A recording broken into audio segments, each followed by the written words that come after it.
If the opportunity looks good and there's no peace, something's off. Moving forward with the Dekker team.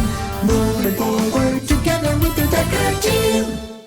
We are excited to welcome you to episode 732 of Life's Inside Track. I'm Yetta Dekker. And I'm Ken Dekker. And it's where we get to share techniques, thoughts, tips, tools, and tactics, and even some truths that we all need, we all deserve, you, I, everyone, so we can turn our house into home, our families thrive, and we build wealth wisely through real estate. Mm-hmm. This is a faith show.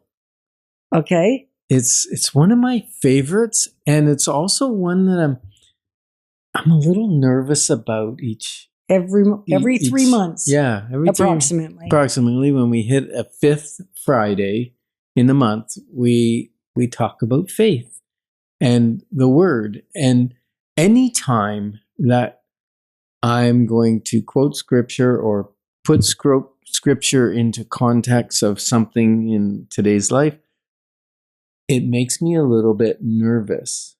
And I think it should. I was going to say, and that's not a bad thing. Yeah, because it's a responsibility. It's a big responsibility, and I don't take it lightly. And I still may get something wrong. You may get something wrong. I think God has grace for that. And hopefully our listeners do. Hopefully you do too. What we really want to drive home this time. Yeah, there's a point. There's always a point to every segment and every episode. And that often I've heard people say that as long as they have peace at the end of the journey, as long as peace resides as we come out of something, then that means God was guiding the whole way. Mm-hmm. And I might challenge that thinking. And I'm not talking about comfort. Comfort is a different conversation. I'm often uncomfortable when I'm doing what I'm doing and I'm called to do it. Yeah. Like this is uncomfortable. What we're doing right here, right now, even though it's 732 episodes later. It's true. Yeah, it still takes you slightly out of your comfort zone. It does. And yet I would propose that peace is a starting point, not an ending point. I'm always a little concerned if I'm moving into a decision and I don't have peace at the beginning. If the urgency is driving me, there's a level of anxiety where I feel unsettled, not uncomfortable. Yeah, and it's a fine line. Like you gotta understand that feeling in your body, right? Or that pressure equals a divine appointment. Yeah, and it seldom does. And sometimes it can be under extreme pressure, like around business or with the company or whatever. And I can have total peace. You know, somebody's maybe leaving the brokerage or we have to let an employee go, release them to industry so that they can find the job that really fits them. There may be a lot of discomfort, but if there's peace, then I know it's the right thing. Right. And God used to give me a signal and in my body, and I haven't had that in a while, so I'm hoping that means I'm not putting off major decisions. Because when I used to put off a major decision, I would get a sinus infection. And then I learned that every time I had a sinus infection, there was something that I needed to do that was uncomfortable, that I was delaying, that was going to cost us because I was delaying that decision. Yeah, because what we discovered in some of the other episodes that we've done in January, it's all been about how do we stay in flow? How do we stay in the zone? How do we stay, and in this segment, I'm going to say in this whole show, how do we stay connected to God in such a way that we can feel the Spirit move us rather than us forcing something? Yeah. Right? Or forcing something to move ahead. So Isaiah 26:3, it says, God will, keep in perfect peace those whose minds are steadfast because they trust in you or in God. It's talking to God. And I think that's an incredible thing. Keep in perfect peace, regardless of the circumstances, regardless of the difficult situations, regardless of the house sale that needs to happen because the finances are not where they need to be, regardless of external pressures, doesn't mean you don't feel an energy associated with the heaviness. Right. Because there is a heaviness when we have to sell a home because we know that within a few months we're not going to be able to keep the payments up. right? The bank's going to take The it, bank's or you've gotten gonna the take letter it. or whatever. Yeah. Right.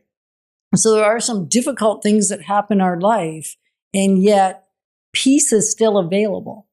And it's not passive. Right. It's not like, peace means I don't have to do anything, or I don't feel anything. You do feel something. You feel peace. And sometimes I look at it and I go, why do I feel peaceful right now? Because I shouldn't. In the human realm, in the worldly realm, I shouldn't feel at peace right now. And I feel total peace. Then I know it's God's peace and I'm in his will. Yeah. And urgency can sometimes speak louder than wisdom. Right? Say that again. Urgency can sometimes speak louder than wisdom or louder than peace.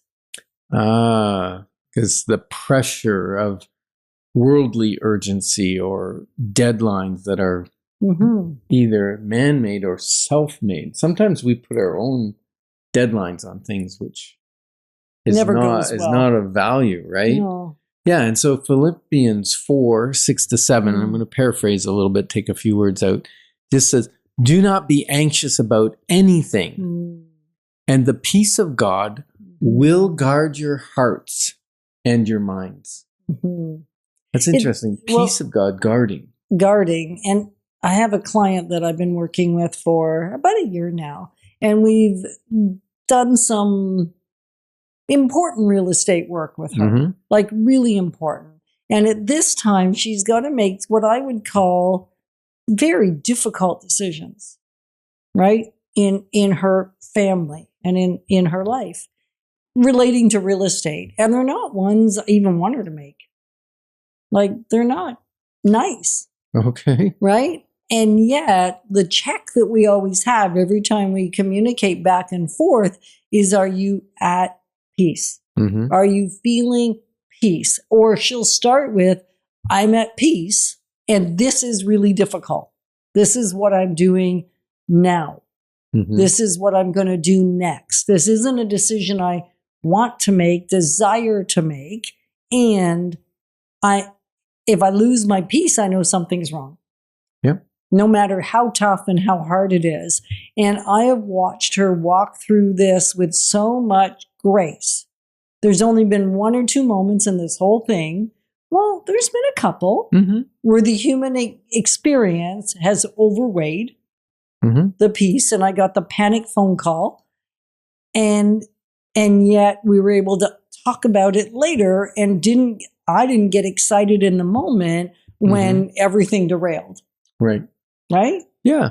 And I love Colossians 3:15. It says, let the peace of Christ rule in your hearts. And the rule is like meant like an umpire, right? They're the judge, or it's the ruler in your life. So that peace in your heart rules kind of what you're going to decide. So I think that's really cool.